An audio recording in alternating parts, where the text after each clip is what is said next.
ఇక నిన్నమన్న ఆ మధ్యలాన్ని కుక్కలు మొరిగినాయి. నిన్నమన్న ఒక నక్క బయలుదేరింది, మొన్న సూర్యాపేటకు పోయింది, నిన్న కరీంనగర్ పోయింది. ఆయన అంటుండు నన్ను ఏం బిక్తారు మీరని. మొన్న మాట్లాడింది మీరు చూసుంటారు, కేసీఆర్ గారు మాట్లాడింది, నా ఎంటిక కూడా బీకలేరని మాజీ ముఖ్యమంత్రిగా మాట్లాడిండు. ఇది మాజీ ముఖ్యమంత్రి మాట్లాడే భాషనేనా? భాష గురించి, భావం గురించి, ప్రజా సమస్యల గురించి మాట్లాడే చంద్రశేఖర్ రావు 10 సంవత్సరాలు ఈ తెలంగాణ రాష్ట్రంని పట్టి పీడించి వేధించి దోసుకొని దోపిడి దొంగలాక అడవి పందుల్లాక తెలంగాణ రాష్ట్రాన్ని సర్వనాశనం చేసి 10 సంవత్సరాలలో 100 సంవత్సరాల విధ్వంసం చేసినావు. ఇవాళ మమ్మల్ని ఎంటిక బీకలేరంటావా? మా కాంగ్రెస్ పార్టీ కార్యకర్తలు అనుకుంటే నీ ముడ్డి మీద డ్రాయర్ కూడా ఉండదు పీకడం మొదలు పెడితే. బిడ్డ నువ్వు అనుకుంటున్నావేమో కాలు ఇరిగిందని, లేకపోతే కట్టె పట్టుకొని నడుస్తున్నా అని, కూతురు జైలుకు పోయిందని, అధికారం కోల్పోయిందని. కొంతకాలం మేము సంవయనం పాటించినాం.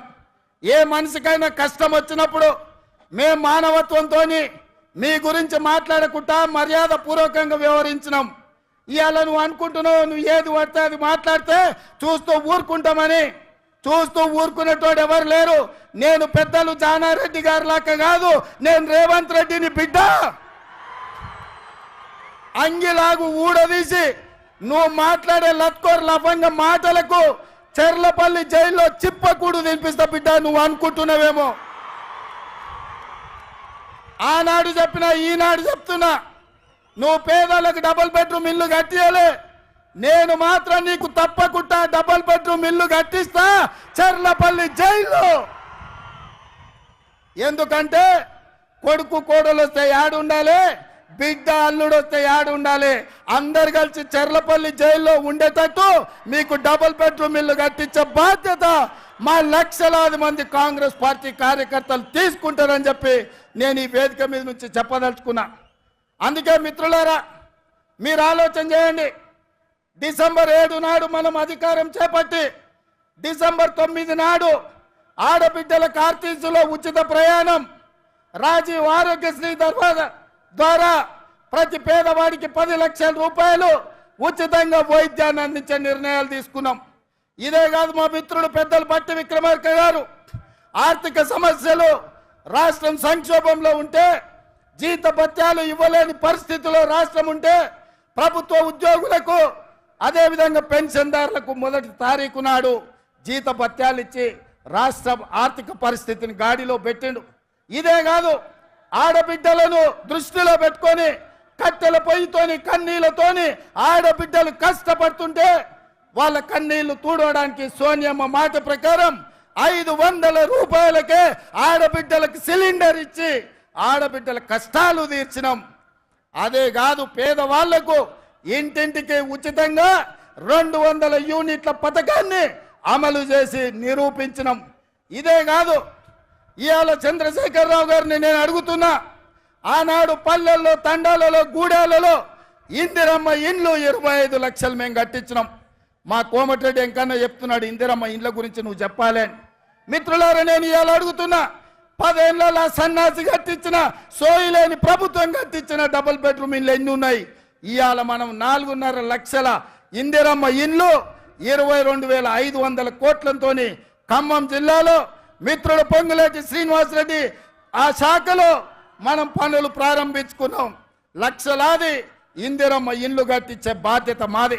నేను అందుకే ఇవాళ సవాలు విసురుతున్న చంద్రశేఖర్ రావుకు, డబుల్ బెడ్రూమ్ ఇల్లు కట్టించిన ఊర్లలో నువ్వు ఓట్లాడుగు, ఇందిరమ్మ ఇండ్లు ఉన్న ఊర్లలో మేము ఓట్లు అడుగుతాం, మీకు డిపాజిట్లు వస్తే చూసుకుందామని చెప్పి నేను సవాలు విసురుతున్నా.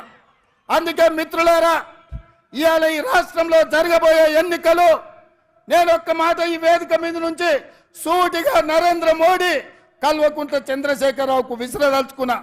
నేను, నా మిత్రులు, నా సహచర మంత్రివర్గం 100 రోజుల్లో మా పరిపాలన మీ ముందల పెట్టినాం, మా పాలసీలు మేము అమలు చేసినాం. ఇవాళ నేను అడుగుతున్న మిత్రులారా, 100 రోజుల్లో మేము మంచి పాలన ఇస్తే, సంక్షేమ పథకాలు అమలు చేస్తే, 6 గ్యారంటీలు అమలు చేయడానికి చిత్తశుద్ధితో ప్రయత్నం చేస్తే తెలంగాణ రాష్ట్రంలో మమ్మల్ని 14 సీట్లలో గెలిపించండి. ఒకవేళ మా పాలన సరిగ్గా లేకపోతే మాకు ఓటు ఇవ్వాలనో లేదో మీరు ఆలోచన చేయండి. మేము ఈరోజు నిజాయితీగా కడుపు కట్టుకొని కష్టపడి రోజుకు 18 గంటలు నిరంతరం కష్టపడి ఇవాళ 6 గ్యారెంటీలను అమలు చేసి ఇవాళ మీ ముందుకు వచ్చినాం.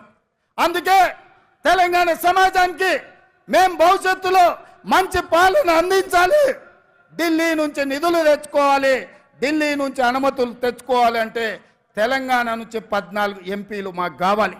ఇవాళ రాహుల్ గాంధీ గారిని ఈ దేశానికి ప్రధానమంత్రిని చేయాలి అంటే తెలంగాణ రాష్ట్రం ఇచ్చిన సోనియమ్మ బిడ్డ.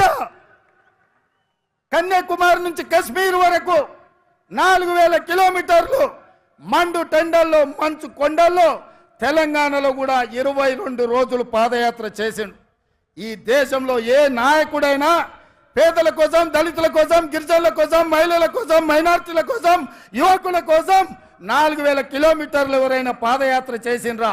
మన నాయకుడు రాహుల్ గాంధీ గారు మండు టెండల్లో మంచు కొండల్లో కన్యాకుమారి నుంచి కశ్మీర్ వరకు పాదయాత్ర చేసి పేద ప్రజలకు అండగా నిలబడ్డాడు. ఇదే కాదు, మణిపూర్ నుంచి ముంబై వరకు 6700 కిలోమీటర్లు మొత్తం 25 రాష్ట్రాలలో ప్రజల కోసం ప్రాణ త్యాగం చేయడానికి సిద్ధమై పాదయాత్ర చేశాడు. మరి అలాంటి నాయకుడు ఈ దేశానికి ప్రధానమంత్రి కావాలన్నా? హెలికాప్టర్లో తిరుక్కుంటూ విదేశీ పర్యటనలు చేసుకుంటూ గంటకు డ్రెస్సులు మార్చుకుంటూ చెప్పిన అబద్ధం చెప్పకుండా జనాలను వంచిస్తున్న నరేంద్ర మోడీ ఈ దేశానికి ప్రధానమంత్రి కావాలన్నా? ఈ దేశంలో ఉన్న యువకులారా మీరు ఆలోచన చెయ్యండి.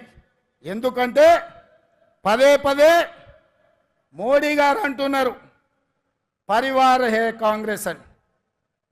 भैया राहुल भैया, मैं एक बात साफ मैं कहना चाहता हूं, आने वाले चुनाव नहीं है, ये लड़ाई है। ये लड़ाई 2 परिवारों के बीच का लड़ाई है। एक परिवार नरेंद्र मोदी परिवार, दूसरे परिवार गांधी परिवार। नरेंद्र मोदी जी के परिवार में ईवीएम है, ईडी है, इनकम टैक्स है, सीबीआई है। ये 4 और नरेंद्र मोदी जी का परिवार है। हमारी परिवार शहीद हुए इंदिरा जी, हमारी परिवार शहीद हुए राजीव गांधी जी, हमारी परिवार। जो प्रधानमंत्री राष्ट्रपति पदवी त्याग किए वीर वनिता सोनिया जी, हमारी परिवार। देश के लिए जान का कुर्बानी देने के लिए तैयार हो गए राहुल जी, हमारे परिवार। प्रियंका जी, हमारे परिवार। लाखों करोड़ों कांग्रेस पार्टी कार्यकर्ता इस देश में देशभक्ति जितने लोगों को है, सब हमारी परिवार। ये परिवार में देखेंगे नरेंद्र मोदी परिवार जीतेगा या गांधी परिवार जीतने वाले देश के लिए शहीद हुए परिवार इस लड़ाई में जीतने वाले हम देखेंगे।